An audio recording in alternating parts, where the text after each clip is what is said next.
2021 investiture ceremony. It's a ceremony like everything happening in today's world with COVID, like nothing else we've seen before.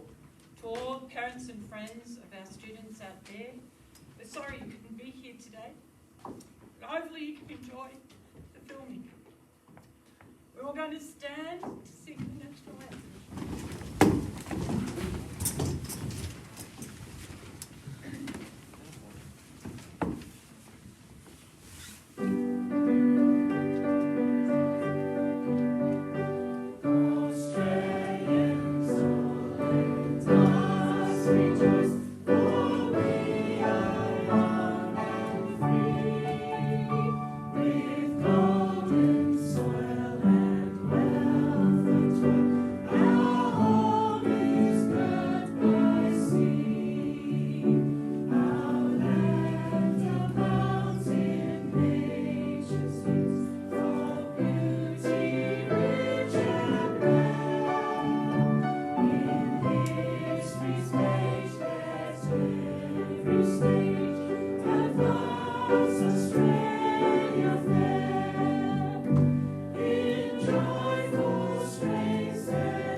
One of our school student leaders, Braden, to come up and do Welcome to Country. Thank you, Braden.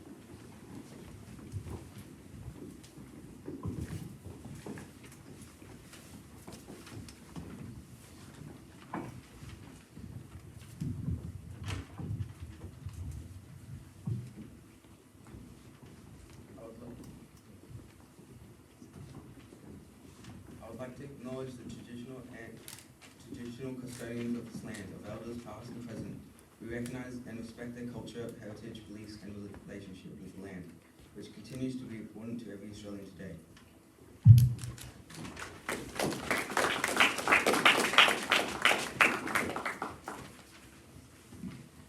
Okay, so as I said before, welcome to this wonderful ceremony, and you will hear from our students today about our student leadership program and our house program. They go hand in hand. Got some wonderful students here who've been selected because they show us all those wonderful qualities that we want in our students. They have shown us how they respect others, are responsible for their behaviour, they have honesty, they have compassion, they are trustworthy, and the list goes on and on. The sort of things we need from our leaders. There are various leaders, and we'll introduce them one at a time. Altogether, I think there are about 39 leaders in the school, and we have over 400 students, so that's a wonderful representation of student voice throughout the school in the various roles of their captaincy. Okay, so we're going to start off with Noah, who's our senior school captain, and he's going to tell us about the Emerson House Pastoral System. So clap for Noah, please.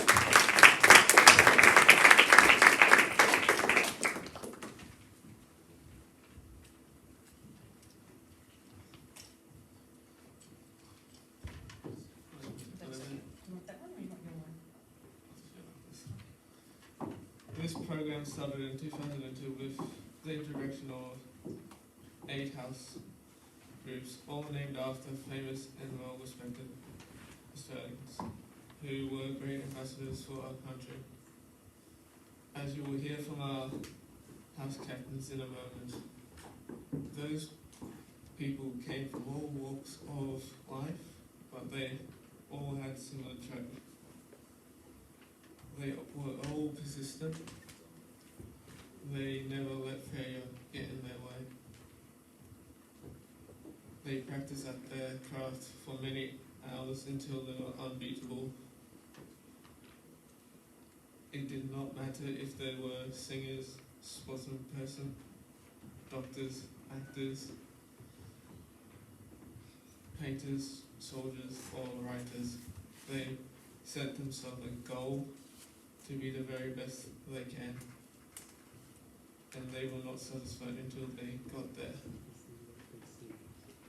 They were well organized. Such excellence is the result of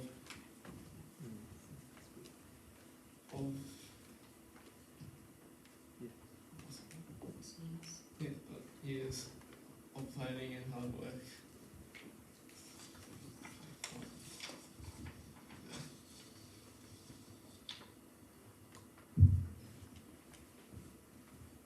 They were confident that they would achieve success because they believed in themselves, and each one of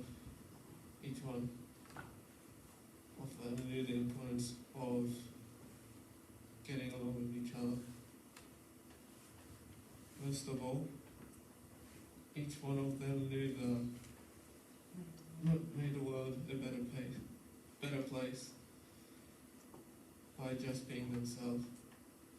The house system provides opportunities for all our students to practice and be acknowledged in so many areas of the curriculum, including singing, playing musical instruments, drama, inter-house sport, or just telling exuberant behaviour.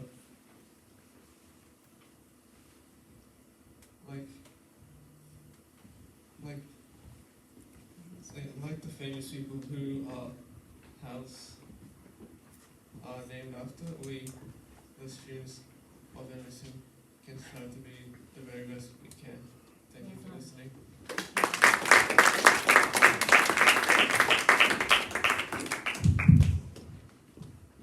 Another trait that our student leaders have is courage. It's not easy to get up here in front of a crowd and talk about the house system or talk about anything really. It's a bit scary, isn't it, Ian? Okay, so now we're going to hear from the students themselves about their houses, and the first one is going to be Mark, who's one of the captains. We have 2 captains of Rafferty, but he's our senior captain today, so he's going to read about Chips Rafferty.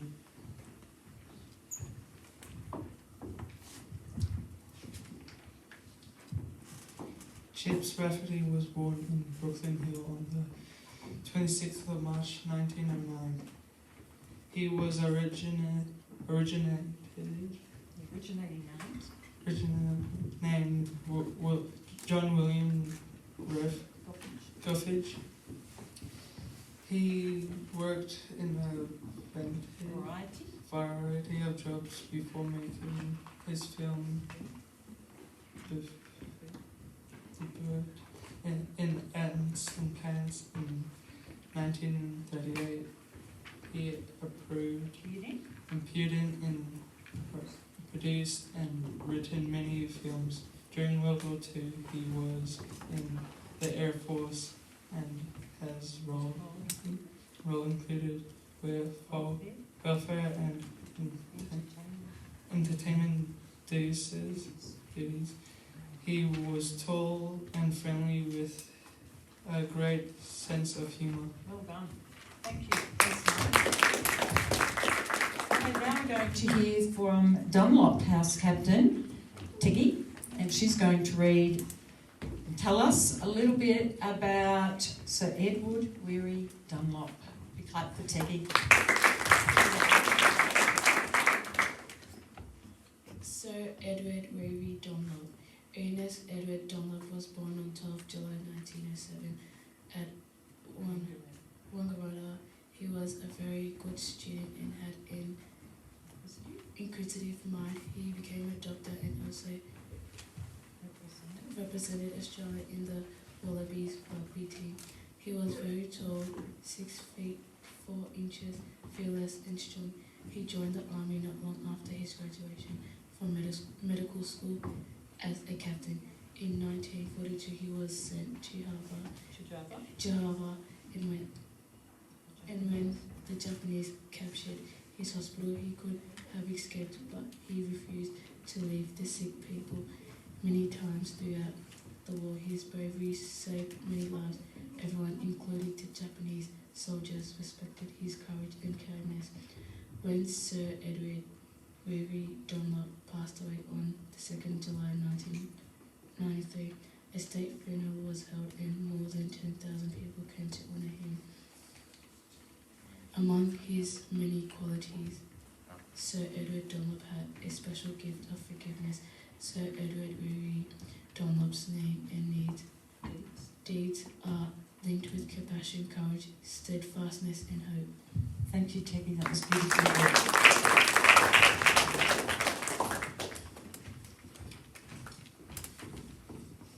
Now we're going to hear from Joshua Atkinson. He's going to tell us a little bit about Sir Russell Drysdale. Clap for Josh.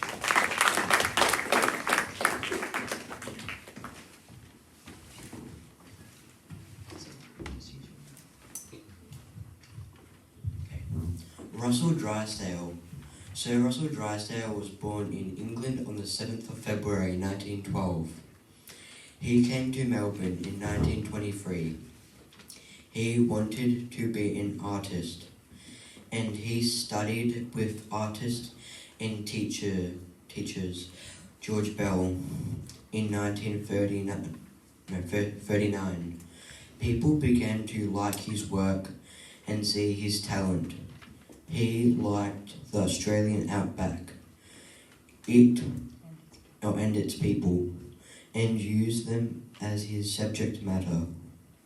He won the famous Wynne Prize for landscape in 1947. Russell Drysdale had 15 solar exhibitions.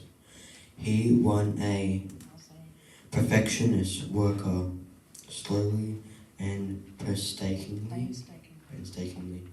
Okay, thank you. Yes, he was a perfectionist. Thank you. And now we have Lachlan Edwards, who's going to tell us a little bit about Banjo Patterson. And of course, Lachlan is the house leader, and one of the house leaders. Yeah, that's okay. It's all there. Born in 1864, Andrew Barchett, it does say Barton Banjo Patterson grew up on his family's farm near Yass. He drew up inspiration from the Australian bush and its characters from his early experiences on the farm. When he was young, he played polo and he was a jockey. Banjo was also a lawyer and worked in the city. In 1895, his collection of poems, The Men from the Snowy River and Other Verses, was published. It became a hit. Waltzing Matilda appeared soon afterwards. In 1899, he was sent to South Africa as a reporter for the newspaper to cover the war. After the war, he returned to Australia and concentrated on journalism. Writing and journalism. Banjo Patterson was a national hero until his death in 1941. Throughout his life, he was a living part of the legend of the Australian horseman, bushman and soldier of whom he wrote so fondly. Thank you. Well done, Lachlan. Now we have Celeste Mowens, who's one of the leaders of Flynn House, and she's going to tell us a little bit about the Reverend John Flynn.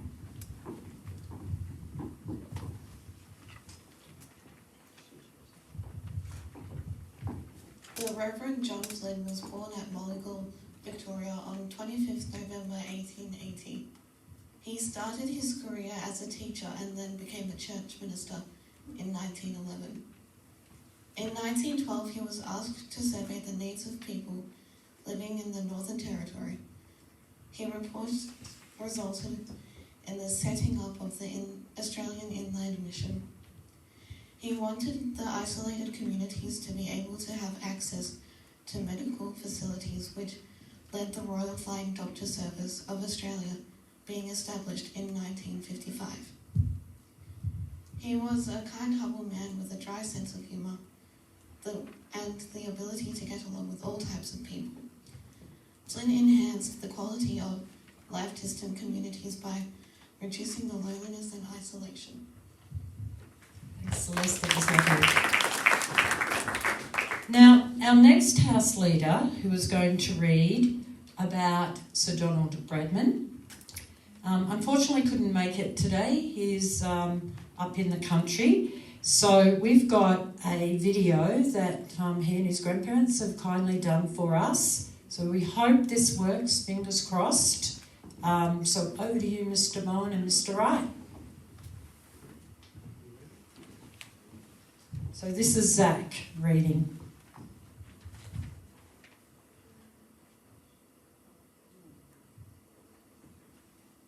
Sir Donald Bradman. Donald George Bradman was born on the 27th of August 1908 in Cootamandra.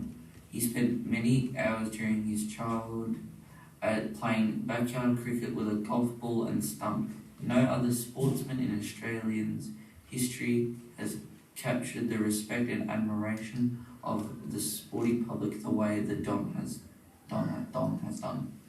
During his 21 years of first-class cricket, Bradman achieved everything that was possible in the sport. He captained his South Australian Sheriff Shield team, was a state selector, test selector, and the captain of the Australian Test team known as the Invincibles. Bradman averaged a century every 3 innings he played. In the first international tour of 1930, Bradman made 2,960 runs. This included 10 centuries. When he retired in 1948, Bradman's legacy to the cricketing world was remarkable test batting average of 99.94. In 1949, he was knighted, and in 1988, the Australian Confederation of Sport voted him the greatest male athlete of the past 200 years. In 1932, he married Jessie Menzies. He later said that their marriage was the greatest partnership of his life. Sir Donald Bradman died on the 5th of February 2001. He was 92. He is wealthily recognised as the world's best ever batsman and truly great Australian.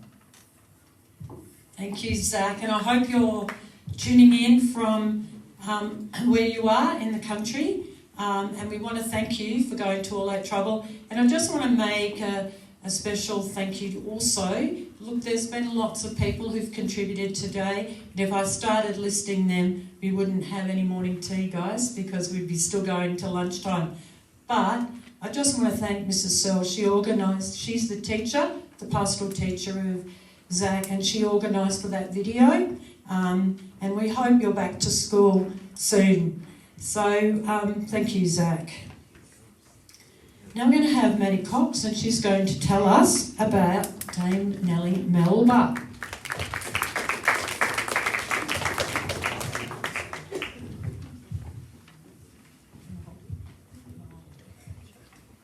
Dame Nellie Melba.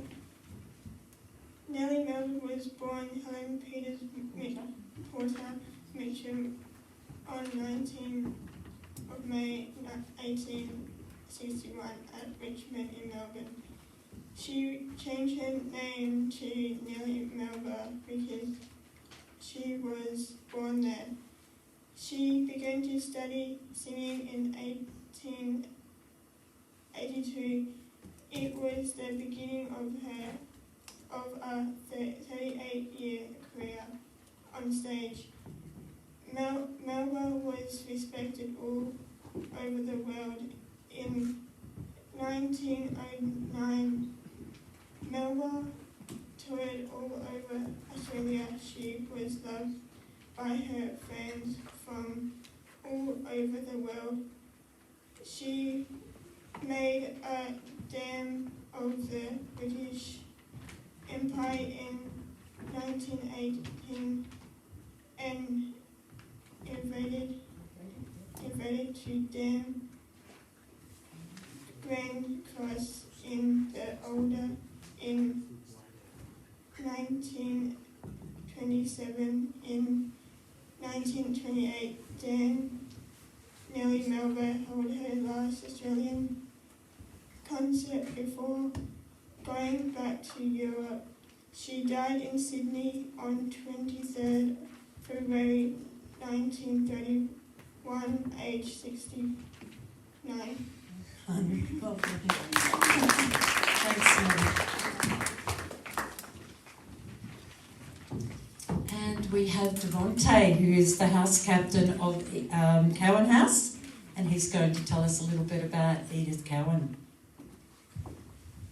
Eden Cowan was born on the 2nd of October 1860 of January. Ready? Okay. Do it together. Okay.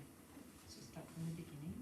Edith was born on the 2nd of August. August 1860 at Granbury in Western Australia. She married John Cowan with James Cowan, He was a registrar and master of Supreme Court. By 1891, she was a mother of 4 daughters and a son. She was very involved in many voluntary organizations, and she did a lot of social work. Underprivileged. Edith was believed to be needed for for female justice of priests, lawyers, and judges. Juries. Juries. Yeah, they're the people who were on the court. Still hard to figure that out. Yeah, it is. Okay, 1921. In 1981, she was elected into the Western Australian Legislative Assembly, the first of Australian women to become a member of Parliament. What did she do? She established the baby health sentences and playgrounds, as well as a changing of the laws so there could be entering of so that women could enter law. So before her time, women didn't have professions. They just stayed home, looked after the children. That's a really important job, let me tell you. It's probably the most important. No, it's women. So all women now. No, that's all right. Women could elect enter laws and other professions. Thank you, Devontae. I wish you all the best luck. See ya. Bye. It is not easy. It's not easy to get up here and read. Yeah, it is very hard words too, isn't it? It takes a lot of practice. Okay, but I'm very proud of you, Devontae. You overcome all that fear, and that's what. Yeah. Yeah, I know. Okay, so this is the time we introduce you, Ian. So I'm going to get Mia Wilson, who's our middle school captain, and she's going to say just a little bit about you. Do you want to hold it, or you want to? No. Yeah, okay, go for it. Our special guest today is Mr. Ian Owen. Ian was born in July 1948. He was a very talented footballer and was chosen from Echuca to play for the Richmond Football Club from 1969 until 1972. He has played in a total of 9 premiership teams, the first beginning with the Echuca East. Ian then went on to play 3 more with the Richmond in the under-19 senior and reserved. He ended his football career playing 3 more premierships with Port Melbourne. He carried the number 52 on his Richmond jumper in 1969 grand finals against Carlton. Yes, Carlton did actually go in a grand final. Sorry to interrupt. He played a total of 104 games with Richmond Football Club, 33 with seniors and 71 games with reserved. Please welcome this year's special guest, Mr. Ian Owen. Okay, so Ian, I've got a few questions for you. We're going to have a bit different today. See if you're on your toes, okay? You ready? I don't know what's coming, do you? Okay, first question. You've done some coaching over the years and was school coach for Richmond from 1982 to 1985. And of course you yourself were coached by one of the greatest coaches in the league's history. And I'm speaking about the legendary Tommy Hafey. What makes a good coach? And what did you take from Tom Hafey that you still refer to today? Rightio. Tommy Hafey was probably the most dedicated and one of the greatest coaches of all time, because he coached Richmond, he coached Geelong, he coached Sydney, and wherever he went on Collingwood, he got them from last to top of the ladder in one season. So, but Tommy was a fitness fanatic. He got up every morning and he'd run along the beach. He lived along the beach at Beaumaris. He'd run along the beach for 10k and then jump in the ocean and have a swim. And he did that religiously every day of his life. He was a very dedicated man, and he coached me in all my time at Richmond, and in that time he treated every player at the club like they were a son. It was a really close-knit family situation, and Tommy trained our tails off on the training track. The reason Richmond had the success they had in the 60s and early 70s was because of the fitness regime that Tommy put us through. We trained 3 nights a week when all the other clubs were training 2 nights a week. We played our games on Saturdays, and the Saturday game was very easy compared with the training we used to do during the week. We would train for 2 hours 3 nights a week, and I mean we trained. He was a great man off the field. He was just tremendous. The social activities and things at Richmond in that period of time were fantastic, and Tommy was the leader of all those things. Yeah, so that's really good. And so, yeah, good leader, building relationships, yeah, leading from the front, Good communicator. Good communicator, and not asking you to do something you wouldn't do before. I mean, I don't know, did you jump in the ocean? All that sort of stuff. Well, yes, he used to take us to Portsea for training camps, and we'd run along the beach and we'd get in the ocean, and a chap named Percy Serrity was a good mate of Hafey's, and we spent many long weekends and we'd go down to Portsea on a Friday evening and train at Portsea for Friday night, Saturday, Sunday, and come back exhausted and then have to train again on Tuesday night. Why did you retire from football? I injured my knee and had a reconstruction on my right knee, which sort of set me back a bit, cost me a year of football, and then I redid it again later on, and that was basically why I gave it away.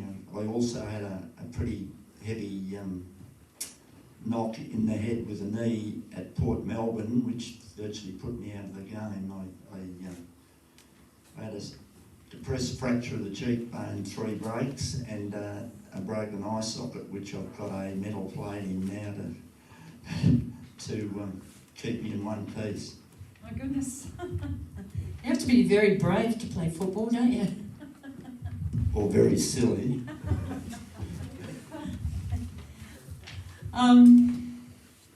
We've got a lot of talented students who aspire to one day represent Victoria or even Australia in football, soccer, basketball or athletics. And indeed, some of our students have achieved this over the years.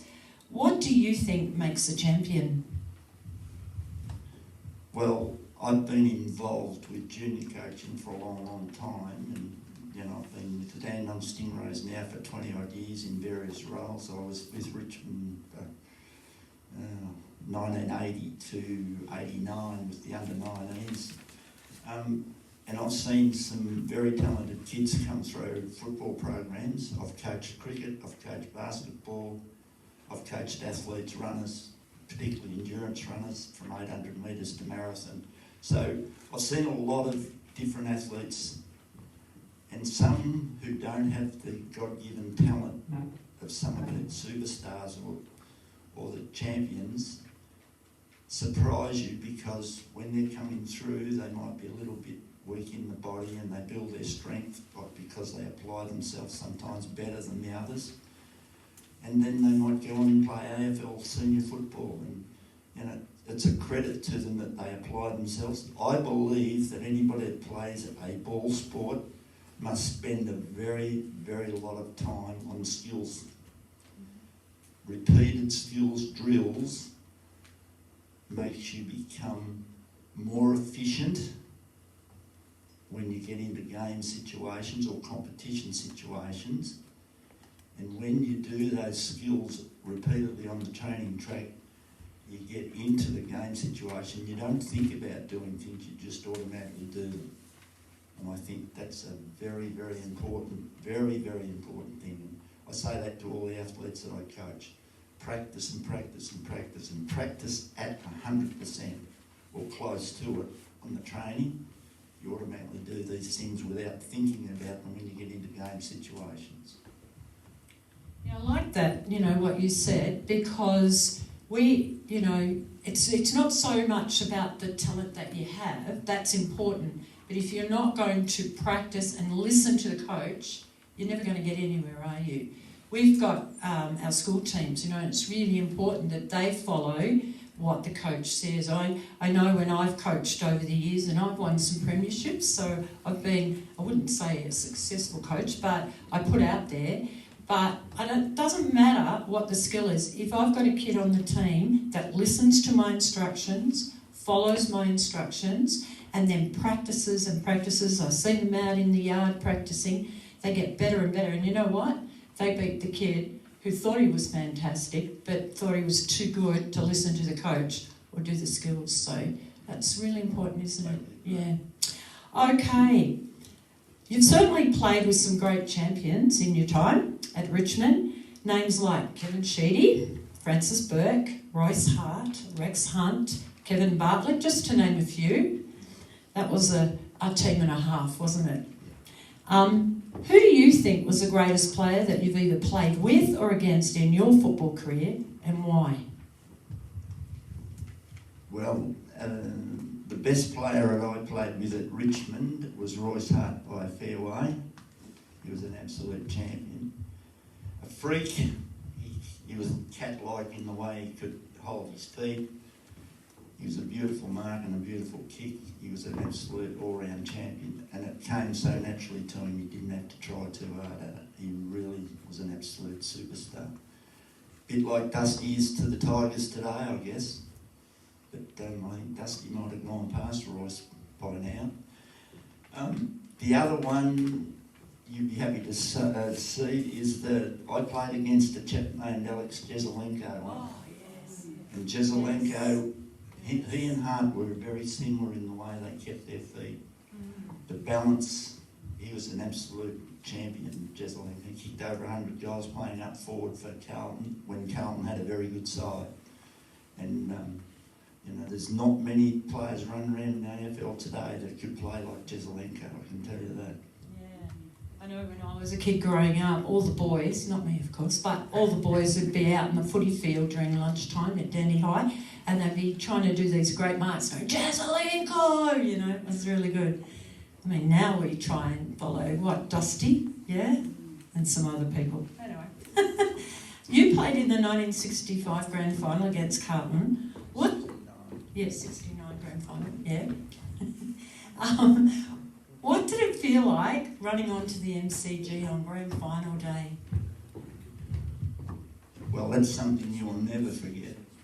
There were 110,000 plus people at the G in 69 for grand final, because there were you know, the ground won't fill to that capacity anymore because they had a lot of standing room tickets in those days, but it was absolutely fantastic. You run out, the crowd roared, and you felt like your feet weren't touching the ground. You know, it was just as if you were above the ground.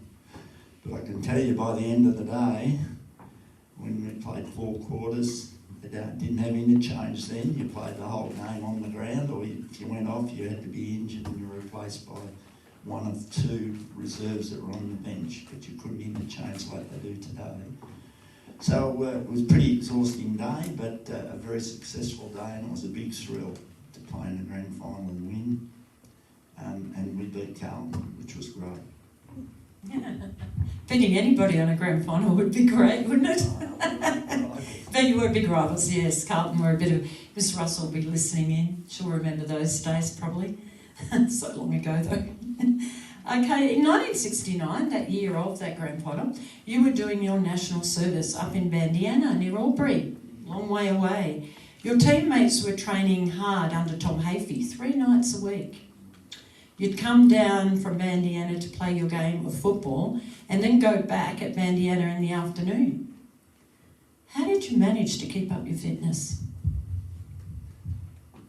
Well, back in the day, the government conscripted young people at 20, 21 years of age into the army for 2 years. In 69, I got conscripted to go. I did 3 months basic training at Puckapunyal, and boy, I thought Tommy Hafey trained you hard, but the gentlemen up there, they knew how to put you through your paces. I went from the basic training. I was appointed into a position at Bandiana where I did 3 months of training for the army. But in that time, I trained for football. I trained 2 nights a week with Wodonga Football Club, who were on the Victorian side of the border at Albury-Wodonga, and I trained 1 night with Albury over the river. And to complement that, I used to get up early in the morning, and I used to do training drills by myself 3 mornings a week, 6 o'clock in the morning. So I was pretty dedicated. I knew that the boys in Melbourne would be training hard under Tommy, and I knew that if I didn't do my bit, then I wouldn't get a spot in the team. And that's what sort of motivated me to work that little bit harder. It's a bit harder doing it by yourself, but I worked very hard, and I got the rewards. And certainly as a champion, because you really applied yourself. That would have been really hard. I know I don't do all that sort of stuff. I'd like to, but I know people find it easier when you've got someone with you doing it. So certainly dedicated to the cause. At Emerson, we unlock the potential that lies within every student. We want our students to use and share their talent with others. We hope that they can use their talents in finding a place in the workforce one day after they've left school. You clearly had a talent in football. Did it help you in getting a job? When I came to Richmond from Echuca, I was only 17 years of age. The secretary at Richmond then was a chap named Graham Richmond, who people at the older age would know that name pretty well because he was a pretty tough and ruthless man in his own way, but a very successful one. He organised 2 interviews for me, one with the Education Department and one with what was then the State Savings Bank of Victoria, which is now the Commonwealth Bank, I think. I went for interviews with both these groups of people, and I opted to go and try myself. I'll sit the entrance exam for the Education Department as it was back then, and I sat the exam, completed it successfully, and was accepted into a role with Education.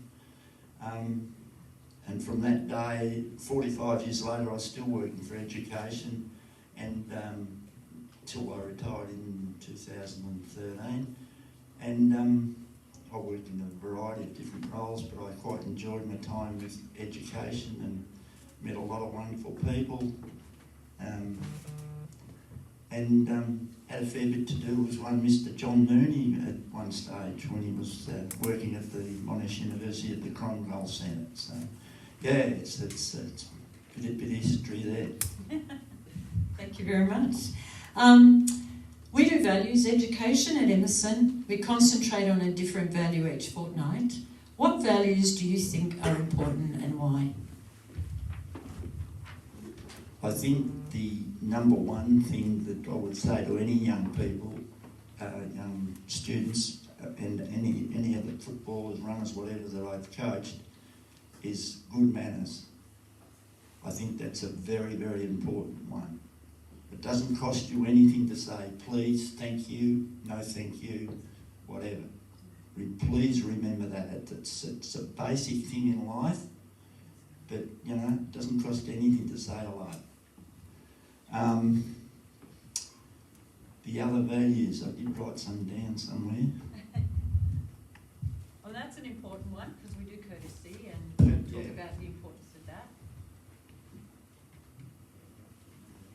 Last one.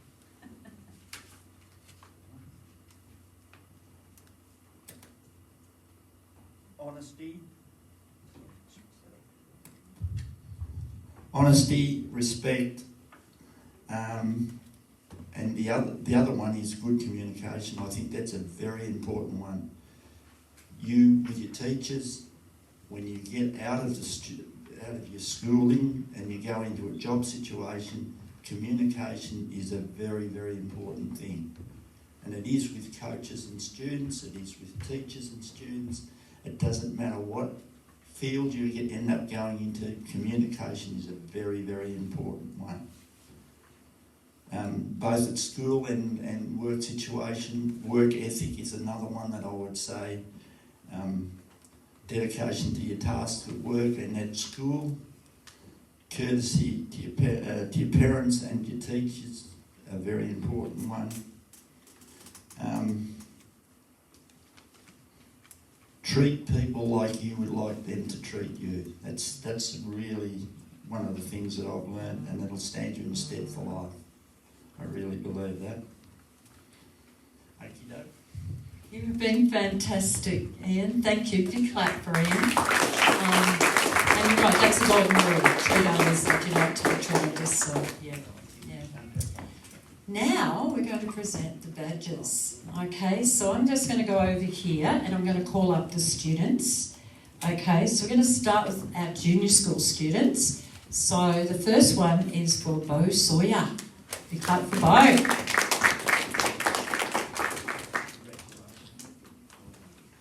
And Andrina Curtis Pakaroa.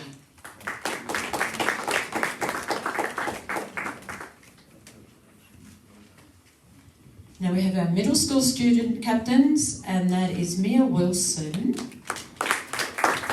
And I can't see Martin. Are you here, Martin? Martin Aloha's away today, but he's the other middle school captain. So we'll go on to our senior school captains. We've got Noah Pasnan, and he started off our ceremony today with reading about the Emerson Hospice system. Our other senior school captain is Simone Perna.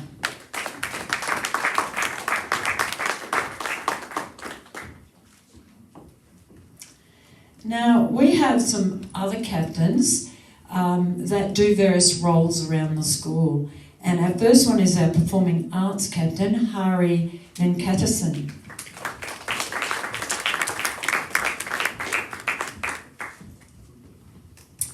Our sports captain is Josh Hurt.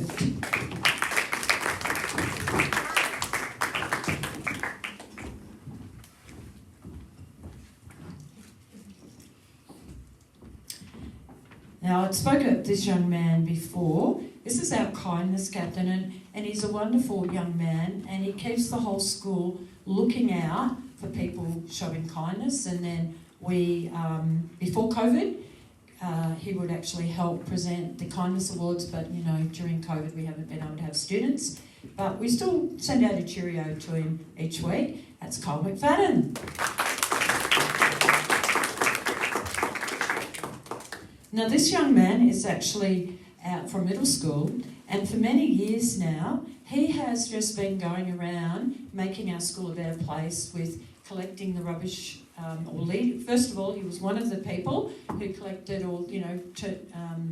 collected the rubbish from the bins, put that in the hopper each Friday, and then he worked his way up, and now he's like the foreman. So he gathers them. He's a natural leader, but he also watches out for parts of the school that need fixing and repairing. So he'll come and tell me, "Oh, Mr. Wright, we need to fix that," and he does a terrific job. And he's done that, as I say, not just this year, but for many years, and I've been really impressed by his leadership skills, and I'm sure one day he'll be able to use that in a job. And that's our grounds and maintenance captain, Braden McGee.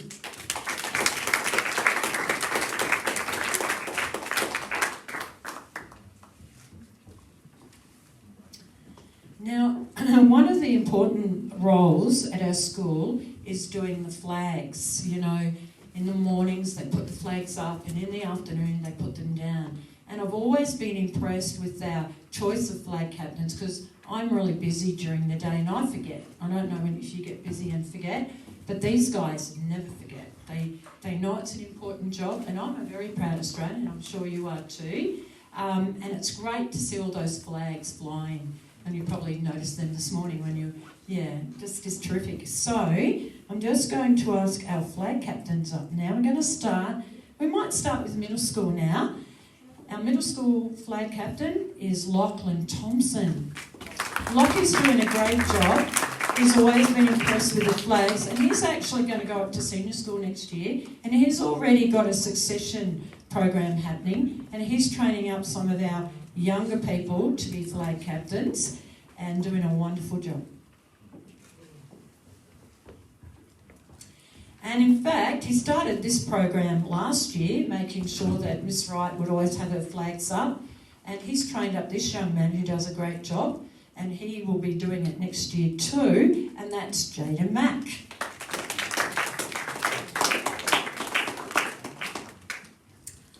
And Tebek. Tebek has now found himself in senior school, but he started off as a flag captain while he was in middle school. And he's someone who'll come and tell me if something's wrong with the flags and they need repairing. Now he's up in senior school doing a terrific job as well. Tebek.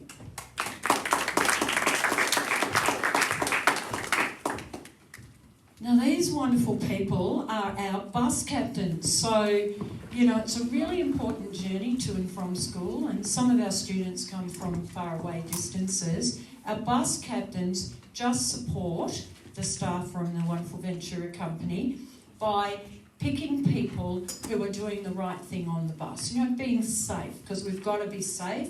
And of course, the buses come to school during peak hour. You know what it's like. I'm a driver. It's not just about you on the road, is it? It's about what the other people are doing. So our bus captains have a very important role around that safety. So I'm just going to call them out now. The Dandenong bus captain is Braden Wright.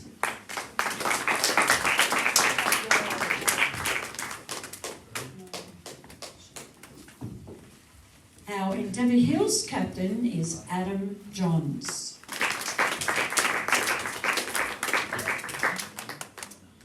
Our Noble Park captain is Riley Johnson. Riley's also a football umpire. How are you going this year? Because you're having a break? Yeah, COVID sort of wrecked that last year, didn't it? But he's done that for many years. Well done. And of course, he's a great captain, isn't he, for the flags? The buses. Our Narre Warren captain is Eden Hodzik.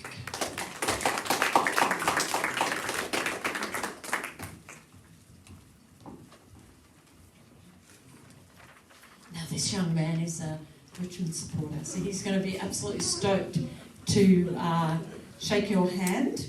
And he's bus captain of Pakenham, Kai Ferrano.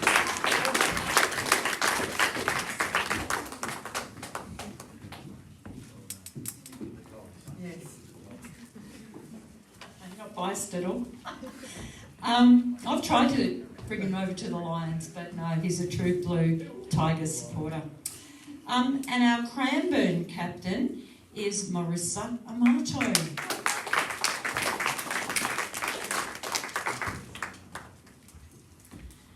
Now, we have our house captains, and you would have heard some of the kids tell us a bit about their house, the person that their houses are named after. Our Rafferty house captain for this year on the middle school campus is Lachlan Hickox.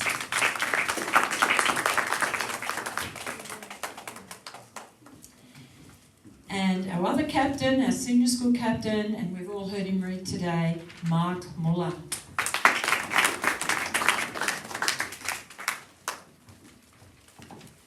These are our two Dunlop captains. We've got Kalia Harkness, who leads up our middle school.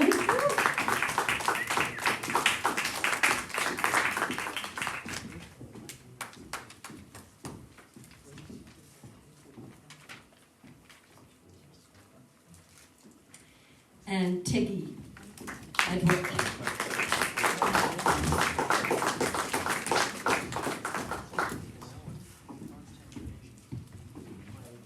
Our Drysdale house captains, the middle school captain, is Joshua Atkinson.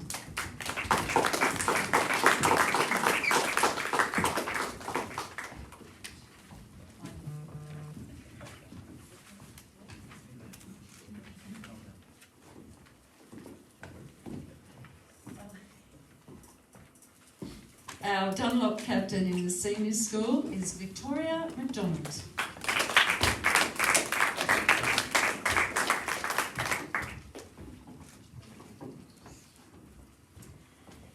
Our Patterson captain on senior school in the senior school is Lachlan Edwards.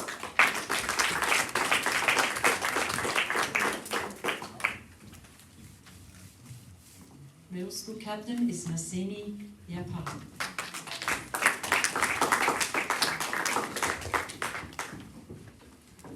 Our middle school captain for Flint House is Chrissy Murphy.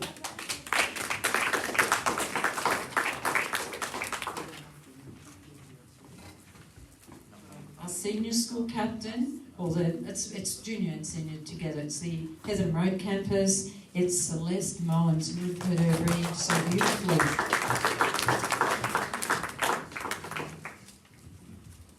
Would have put a lot of time into that, Celeste. The perfect performance. Now, this house captain is away, and I'm not too sure, Mr. Walsh, she's in Queensland. They went up earlier in the week, so she was very sad to miss it. And I hope she's having a really good time up there.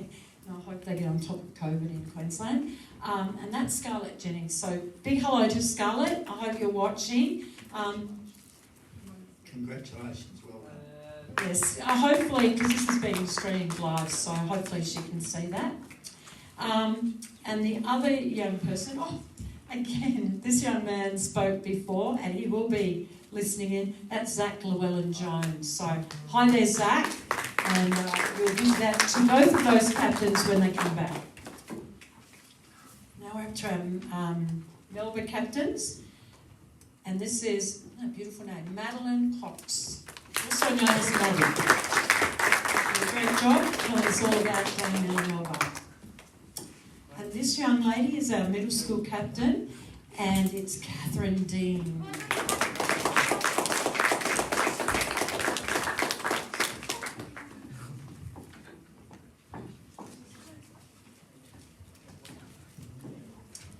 This young man was just great. He was very nervous. He did a great job. Devontae Van Beveren. I hope I said that right, Devontae. Thank you. It's an honor, I think, to shake your hand because just saying, I wish you all the best of luck and great going. There is nothing that can hold you. Thank you.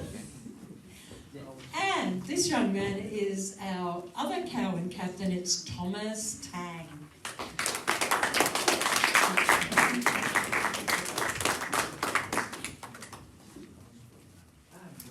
Now we've got our junior school captains going to present with you just a little gift of gratitude for today. We're very grateful for you coming, and you said some lovely words, which I'm glad it's being televised because we can look at that and learn from that over and over again. So thank you very much for coming today. And Bo and Andrina, you're going to get the present, and Bo's going to say something.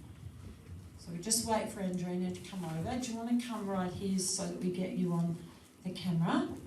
Bo, what have you got? Now you look at Ian, and what are you going to tell him? Thank you for having us today.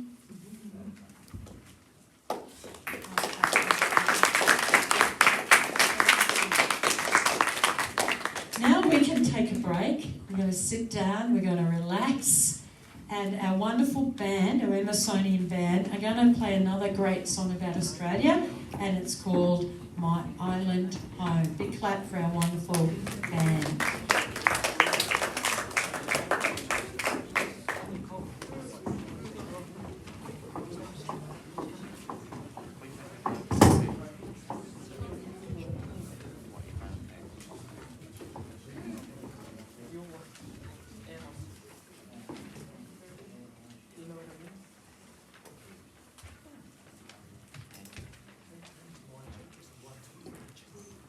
One, two.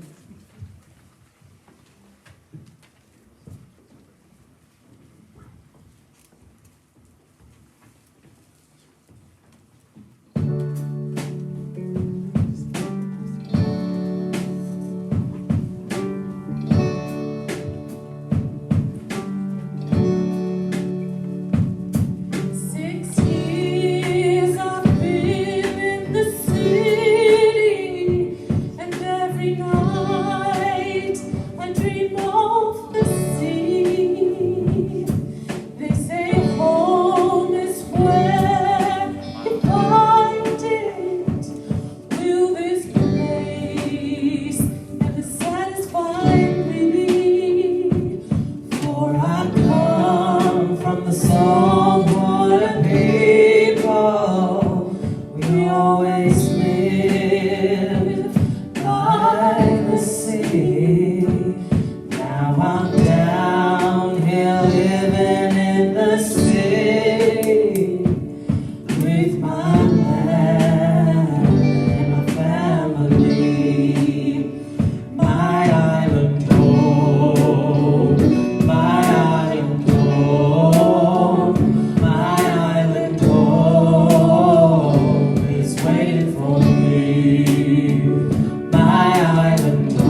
to say a couple of words about Mr. Owen? You can, but I'm just going to finish off with Australia, the best country in the world.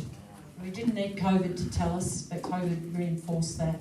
We're very lucky to be Australian. I want to thank all you guys out there, your student leaders and the people listening in around the school. You've been very patient with us today. We hope you really enjoyed it. There are a lot of people that have gone into this program from the music department today, but behind the scenes they helped set up. Braden was helping yesterday with making sure we had our flags set out and the chairs put properly. We've got Hillary and the crew over in the hall for setting up a morning tea for our wonderful student leaders, and Ian. Like I said before, we've got Janet who brought down some stuff here this morning. Lots and lots of people, pastoral teachers practicing with you with the reading, and I know lots of parents out there practiced as well.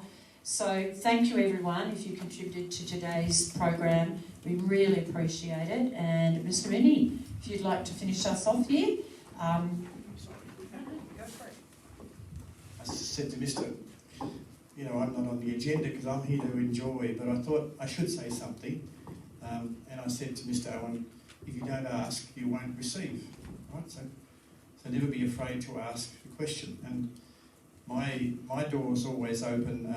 People come to my office not because they've got a problem or in trouble, because we want to celebrate the good things that are happening. And that happens a lot. I just want to tell you a little bit about Mr. Owen, only for, say, 30 seconds. You see, when he changed from his previous job, working in the Department of Education, he didn't retire because there's a whole lot of other things he's doing he told you about. Because you don't retire these days, you just keep on going, doing every day of your life. You should be doing something really good. It might be the best day, the best stuff you've ever done, and it might be the day where you feel really tired and worn out. So congratulations to all you captains that have taken on a role, the pride on your face, the way you've presented yourself this morning. It's been wonderful, and it's a real joy to everyone in the room. And Mr. Owen's job was in finance, so in a number of places, but the last one he did was at the Southern Region. And he was a great friend of so many schools, and he knows a lot about Emerson School, School.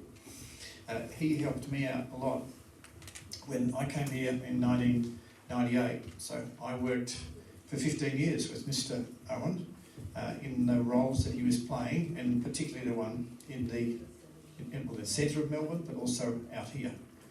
And in many ways, all the business managers, they always thought the world of him because he always told the truth. He was always kind and gentle. If he had to give you good advice, he'd give it to you without being too sharp about it.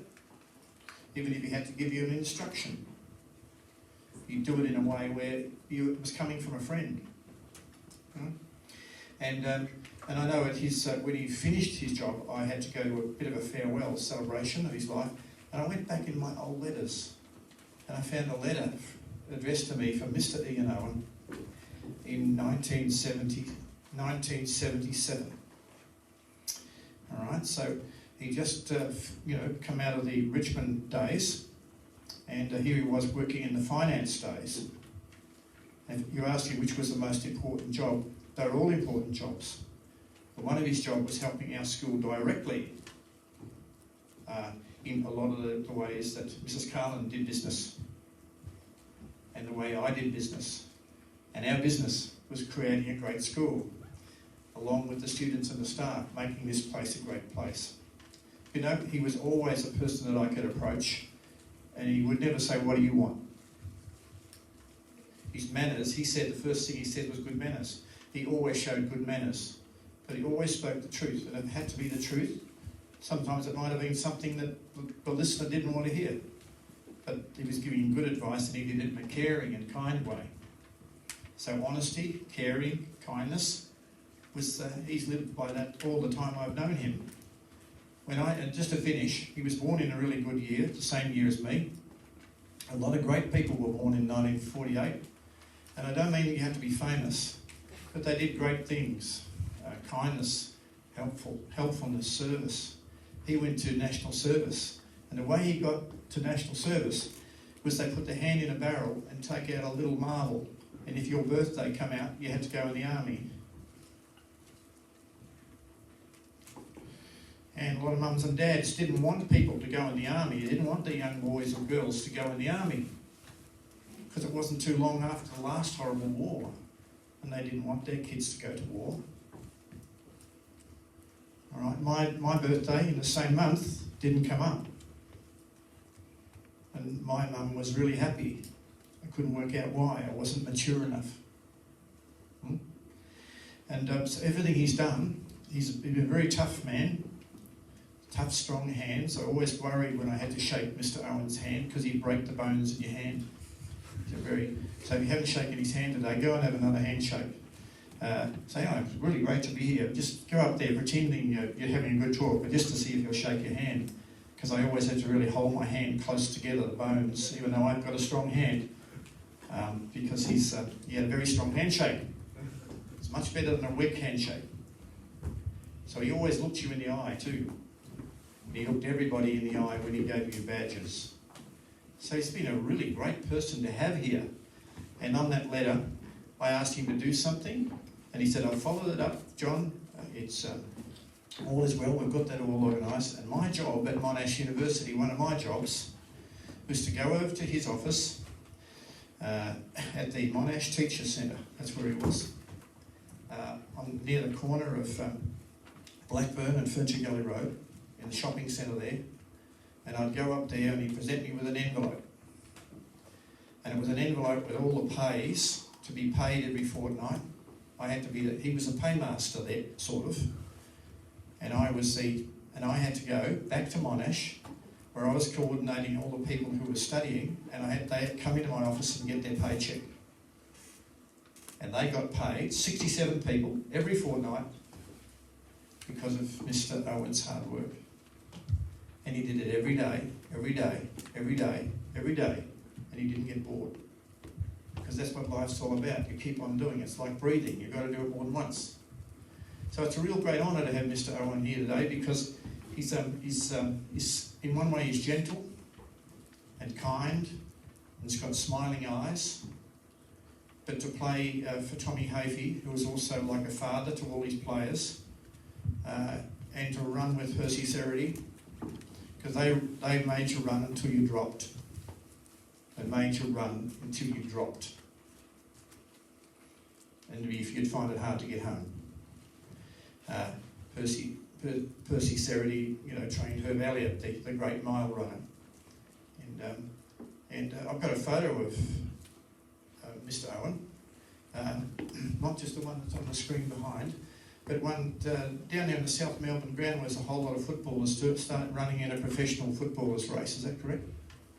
There's a guy there. I can see Des Tuddenham, because I come from Ballarat, where all the Tuddenhams are, and I'm related to the Tuddenhams. And I used to be the orange boy for Des Tuddenham, and I used to go out at half time and give him the oranges. I was 8 years of age. So we're very fortunate to have a 1969 Tigers premiership player here today. But he's much more than that. But that's a great part of his life.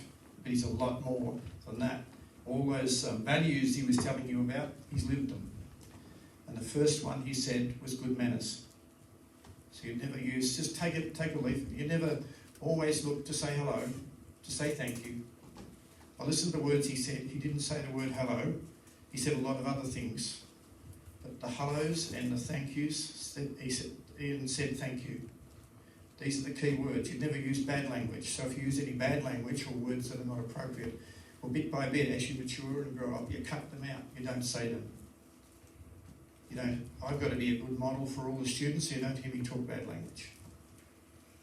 So if I wasn't setting a good example, I would have to leave my job because I wouldn't be good enough. All right, so that's good. So I can't, for this 1948 baby to be here, he's lived in 3 half centuries. The first half, the 20th century, the second half of the 20th century, and now he's in this century with us. And he's brought a lot. Wisdom, understanding, friendship, and that friendship never dies. So thank you for being here today, Mr. Owen. Good, thank you. Thank you, Ms. Winnie. Okay, and just the last sort of thank you that I want to do today is to bow and Justin and Mr. Wright, who made it possible for us to reach all the folk out there in cyberspace. Thank you, and let's hope next year we can all be together for our investiture ceremony on one campus. Thanks, students. We have a morning tea for you, so just wait a minute. I'm just going to say goodbye to everybody here. You might like to all stand up and turn and wave and say thanks for joining in and goodbye, Harry. Woo! Excellent. Thank you. I found a pair of glasses on the asphalt out by the back gate. I put them on the